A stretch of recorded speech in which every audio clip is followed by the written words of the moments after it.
බලේ ප්‍රභේද ගත්තොත් බලේ ප්‍රභේදයේ ප්‍රධාන වශයෙන් අපි වර්ග හතරකට වෙන් කරා. එකක් අපි කිව්වා ප්‍රතික්‍රියා. දෙක අපි කිව්වා ආතති හෝ තෙරපු. තුන අපි කිව්වා ගුරුත්වාකර්ෂණ බලය. හතර ඝර්ෂණ බලය. ඔන්න ඒ කියන මාතෘකා හතර ලිව්වද දුලක්ෂය අපි? ඔව් සර්.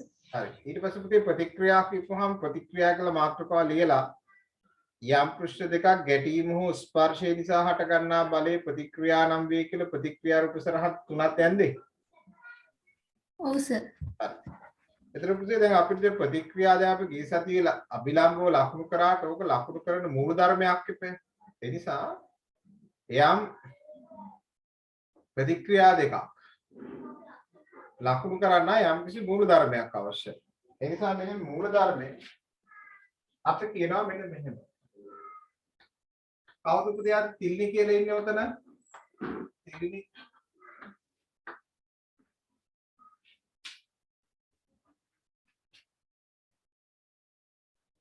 නිරාශද? තිලිනි කියන්නේ කවුද?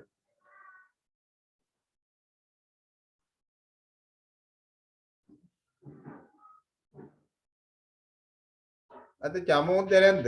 චමෝද්ද.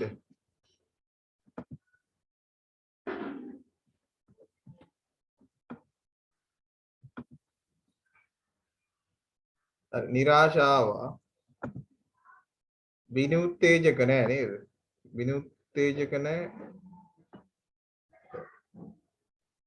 වර්ණා ව්‍යංගා සංදීපනේ උලක්ෂී කවුද පුතේ තිලිනි කියලා ඉන්නේ?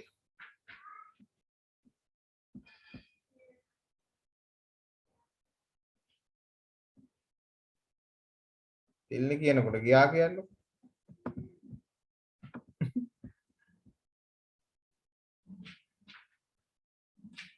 එතකොට දැන් ওই ප්‍රතික්‍රියා ලකුණු කරන්න යම්කිසි මූල ධර්මයක් ඕන. එතකොට මේ මූල ධර්මය තමයි මේ තියෙන විදිහේ යම්කිසි පෘෂ්ඨ දෙකක් නම්. මේ පෘෂ්ඨ දෙක ගැටෙනකොට මේ තියෙන පෘෂ්ඨය එක. මේ තියෙන පෘෂ්ඨය එක. මේ තියෙන්නේ පෘෂ්ඨය දෙක. යම් පෘෂ්ඨ දෙකක් ගැටෙනකොට මේ ගැටුම් ලක්ෂයේදී අදිනවා පුතේ මෙන්න මේ වගේ පොදු ස්පර්ශකයක්. දැන් මේ ගැටුම් ලක්ෂයේදී මේ ස්පර්ශකය පෘෂ්ඨ දෙකට පොදුයි. දැන් මේක තමයි පුතේ පොදු ස්පර්ශකය. පොදු ස්පර්ශකය. දැන් මේ පොදු ස්පර්ශකයට ලම්බකව හා සමාන ප්‍රතිවිරුද්ධ තමා පුතේ මෙයාගේ ප්‍රතික්‍රියා හටගන්න. ඒ නිසා දැන් මේ ප්‍රතික්‍රියා ලකුණු කරන්න යම්කිසි මූල ධර්මයක් අවශ්‍යයි. ඒ මූල ධර්මයේ තමයි යම් පෘෂ්ඨ දෙකක් ගැටෙනකොට ගැටුම් ලක්ෂයේදී අදින් ලැබෙන පොදු ස්පර්ශකයට ලම්බකව හා සමාන ප්‍රතිවිරුද්ධ තමයි ප්‍රතික්‍රියා හටගන්නේ. අපි ගිය සතියේ නිකන් වෙයි නිකන් ලම්බකව ලකුණු කරා. ලම්බකව පුතේ ලකුණු කරාට දැන් ලම්බක වෙන්නේ කාටද? ලම්බක වෙන්නේ ගැටුම් ලක්ෂයේදී අදින් ලැබෙන පොදු ස්පර්ශකයට. ඔක තමයි පුතේ මූල ධර්මය. ඊට අමතරව මෙතෙන්දී උපකල්පනයකුත් අපි කරනවා. උපකල්පනය. උපකල්පනය තමයි අපි සිහින් දණ්ඩක අග කෙලවර. මේ සිහින් දණ්ඩක අග කෙලවර ගත්තොත් මේ අග කෙලවර පුතේ අපි අන්වීක්ෂකින් වගේ නිරීක්ෂණය කරොත් අපිට පේන්නේ ෆ්ලැට් වගේනේ, තිරස් වගේනේ. නමුත් එහෙම නැහැලු. සිහින් දණ්ඩක නෑල්ලක් නෙමෙයි. සිහින් දණ්ඩක අග කෙලවර වක්‍රාකාර පෘෂ්ඨයකින් සමන්විතයි කියලා උපකල්පනය කරනවා. ඒ වගේම තමයි පුතේ මෙන්න මේ වගේ වට අපි කියන්නේ නාදැත්තක් කියලා. කියන්නේ මේක තමයි ත්‍රිමාන පිටුම. මේ ත්‍රිමාන පිටුම.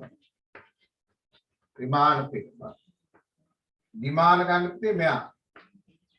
විමාන. මේ තියෙන විමාන. එතන මේවට අපි කියන්නේ නාදැත්තක් කියලා. කියන්නේ නාදැත්ත නැත්නම් අපි තුඩක් කියලා කියනවා. මේ නාදැත්තක තුඩක අග කෙලවර ගත්තොත් මේ අග කෙලවර වක්‍රාකාර හැඩයකින් යුක්තයි. උපකල්පනය කරනවා වක්‍රාකාර හැඩයකින් යුක්තව උපකල්පනය කරනවා මේක තමයි අපිට උපකල්පන ඒ කියන්නේ සිහින් දණ්ඩක අග කෙලවරක් නාදැත්තක හෝ තුඩක අග කෙලවරක් මේ වක්‍රාකාර හැඩයකින් යුක්තයයි උපකල්පනය කරනවා මෙන්න මේක අපි කියනවා කොහොමද මෙයා ප්‍රතික්‍රියා ලකුණු කිරීම සඳහා භාවිතා කරන උපකල්පනය හා මූලධර්ම right ලියන්න පුතේ යටි වාක්‍යයක් අද මේකයි පුතේ අපි දැන් ඔය හුඟක් මේ විෂය අමාරු වෙන්නේ පුතේ මේ නිවැරදි સિદ્ધාන්ත කරුණු දන්නේ නැති නිසා දැන් හුඟක් ඔය ළමයි කරන්නේ ළමයි නෙමෙයි උගන්නන ළමයි වගේ ගුරුතුත් ඉන්නවා යන්තම් ප්‍රශ්න විතරක් හදන්න උත්තරේ ගන්න විතරක් යන්තම් උගන්වනවා යන්තාව කියනකොට පුතේ විභාග ක්‍රමයේදී මේ අලුත් වර්තමාන විභාග ක්‍රමේ බහුවර්ණයක්වත් ගහ ගන්න බෑ. ඒක නිසා තමයි පුතේ විභාග ටිකක් අමාරු. නමුත් දැන් අපේ ඉන්න ළමයි ගත්තොත් අපි හොඳ ස්ට්‍රෝං තියරි බෑග්ග්‍රවුන්ඩ් එකක් හදනවානේ. හොඳ තියරි බෑග්ග්‍රවුන්ඩ් එකක් හදපුවාම කවදාකවත් පුතේ විභාග අපහසුතාවයටපත් වෙන්නේ නැහැ. දැන් අපි දැන් ඔය විභාග ප්‍රශ්නේම හදලා පෙන්නන්නේ එහෙමයි. දැන් මම ඊත් ඔය විභාග ප්‍රශ්න හදන්න නම් ඒ කට්ටිය හිටියේ නැති නිසා කරේ නැහැ. ඒ විභාග ප්‍රශ්න වලට පුතේ අපි විභාග ප්‍රශ්න දැම්ම ඉඳන් කරනවා කියන්නේ අපි විභාග මට්ටමේ ඉන්නවනේ. ඒ විභාග මට්ටමට අපි ඉන්න ඕනේ අදාළ පාඩම ඉවර වෙනකොට. හරිද? දැන් උසස් පෙළ විභාගෙන 2023 අවුරුද්දේ විභාග මට්ටමේ ළමයි පුතේ තාම කවුරුත් පාස් වෙලා නැහැ. එහෙම පාස් වෙලා නැහැ. ඒකයි දැන් මේ අපි නිව්ටන් නියම කරපුවාම ආපහු ඔයගලන්ට ෆිසික්ස් වල ඕනම ගානක් හදන්න පුළුවන් මූලික පදනම හැදිලා තියෙනවා. මොකද භෞතික විද්‍යාව හුඟක් වෙලාට පදනම් වෙන්නේ මේ යාන්ත්‍රික විද්‍යාවේ මේ සරල රේඛීය චලිතයයි නිව්ටන් නියමයි කාර්ය ශක්තිය. ඔන්න ඔය තුනම කරපහම පුතේ ආපහු ෆිසික්ස් වල ඒව තමයි ඉතින් ආපහු. right? ලියන්න මෙන්න මෙහෙම වාක්‍ය ඡේදයක් ඉස්සර. විවිධ අවස්ථාවල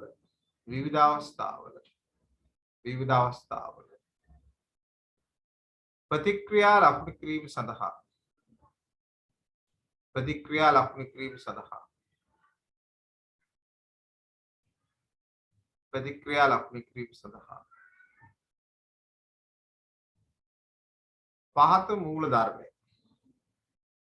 පහත මූල ධර්මයේ හා උපකල්පන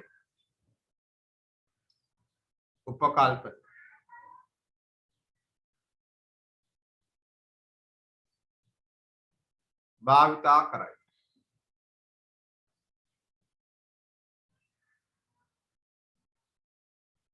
අපි කීප දෙනෙක් කඩුවේ අපි රෙකෝඩින් එකක් දාමු මේ කරන් ගිහිල්ලා දන්නේ නැහැ විනෝත් නැහැ. තව සතියක් ඉවසන්න පුතේ. තව සතියකින් පස්සේ කරන්ට් අපිට ඕනේ නැහැ පන්ති කරන්න කවුද සම්රුත්. කරන්ට් ඕනේ නැහැ, ඩේටා ඕනේ නැහැ. තව සතියකින් පස්සේ පන්ති කරන්න අපිට මොනවත් ඕනේ නැහැ. right? කරුණේ විතරයි පන්ති කරන්න බැරි දවල් කාලේ කරනකොට කිසිම ප්‍රශ්නයක් නැහැ. තව සතියක් ඉවසමු. නේද දුලක්ෂි? තව සතියක් ඉවසමු. ලියන්න පුතේ අනුමාත්‍රිකා මූලධර්ම.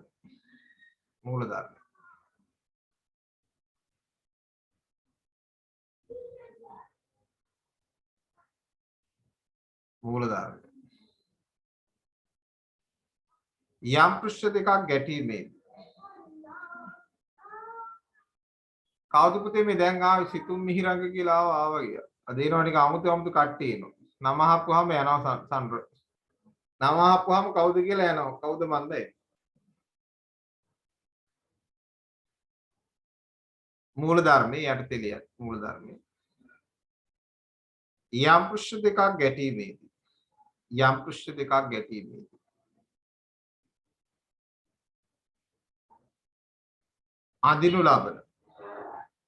අඳිනු ලබන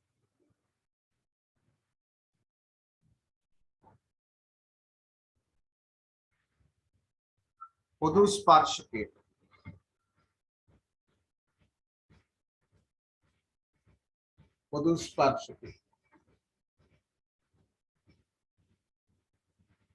ලම්බක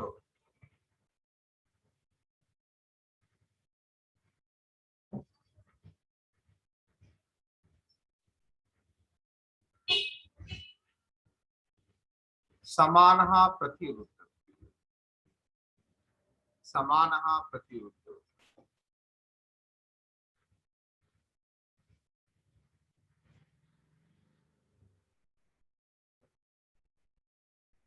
प्रतिक्रिया हटगत प्रतिक्रिया हटगत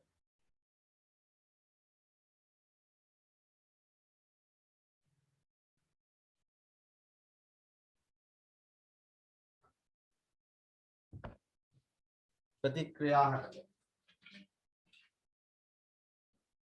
කියලා මෙන්න මේ රූප සරහන ගන්න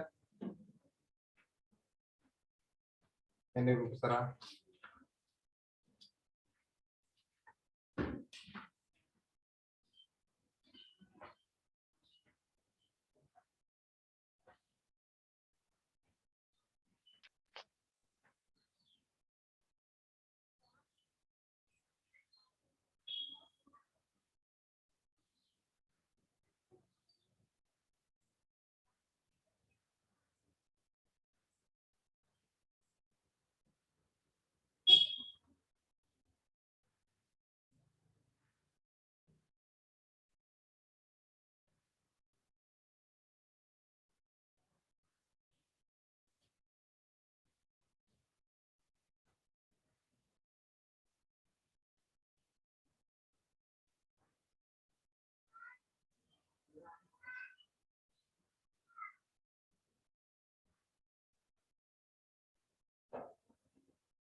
උදේ පළවෙනි රූප සරහන විතරයි මූල ධර්මයේ පමණයි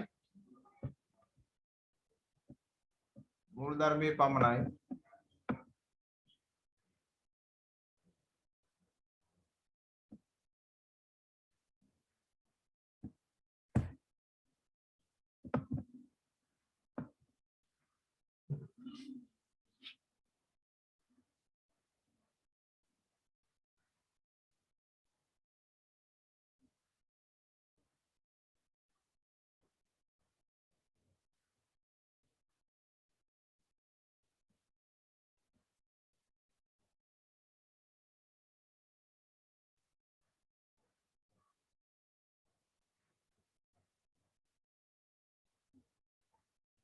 මේ hello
ඊට පස්සේ ලියන්න පුතේ උපකල්පන. උපකල්පන. උපකල්පන. උපකල්පන.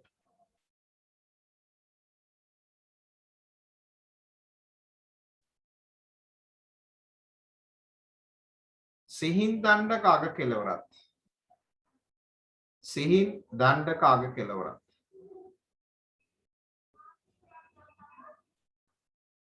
සිහින් දණ්ඩක අග කෙලවරත්. නාදැත්තක හෝ තුඩක.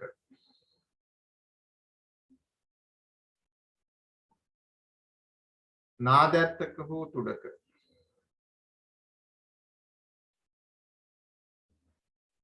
අග කෙලවරත්.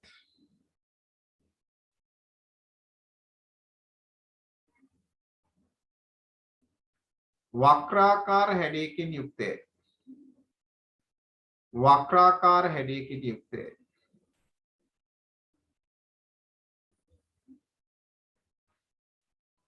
වක්‍රාකාර හැඩයකින් යුක්තය.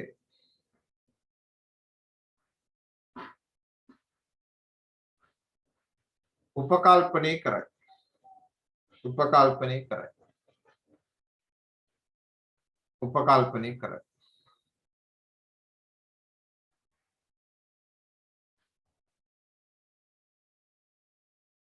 කියලා මෙන්න මේ රූප සරහන් ටික ඇඳ ගන්න පුතේ මෙයා. මේ රූප සරහන් ටික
පුතේ ඉවර කට්ටිය අත උස්සන්නකෝ අපි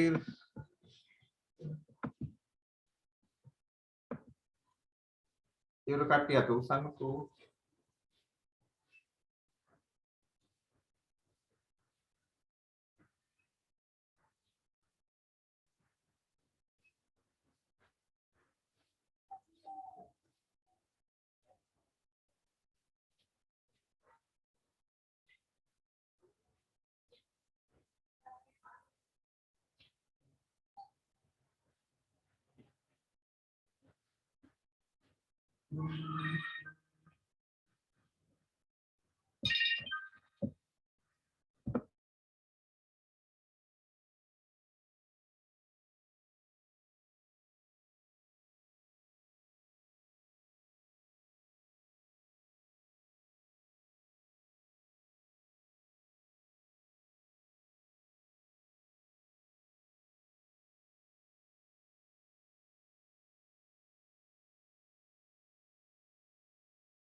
කියන ප්‍රතියටි වාක්‍යයක්.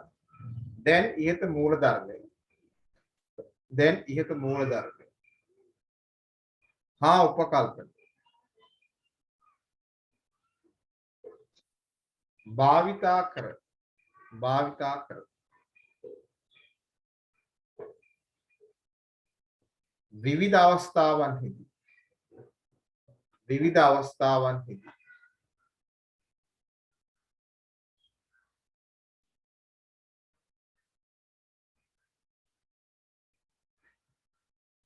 ප්‍රතික්‍රියා ලකුණු කළ හැක. ප්‍රතික්‍රියා ලකුණු කළ හැක. right? දැන් මේ අපිට නිකන් ඉස්සලා පළවෙනි අවස්ථාවේ ලම්බකව ලකුණු කරා. නමුත් එහෙම ලම්බක වෙන්නේ කොහොමද කියන අදහස දැන් ඔයගොල්ලන්ට එයි. නිසා මම අර ගිය සතියේ පටන් ගත්තු අර උපසරහන් වලින්ම පටන් ගන්නම්. ඔය ප්‍රතික්‍රියා ලකුණු කරේ. තත්පරයක් දෙනවා පාඩු කරනවා.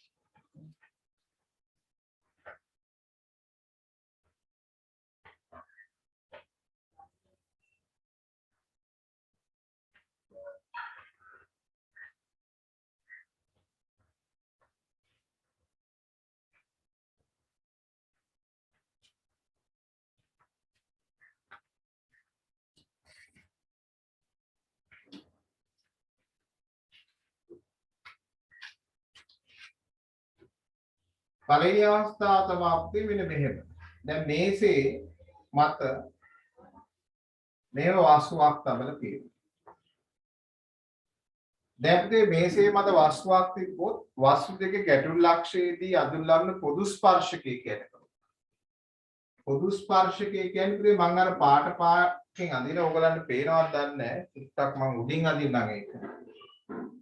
මෙන්න මේක තමයි අපේ පොදු ප්‍රතික්‍රියාව. මේ ප්‍රතික්‍රියාවට මේ ස්පර්ශකයට ලම්බකව සමාන හා ප්‍රතිඋත්තර.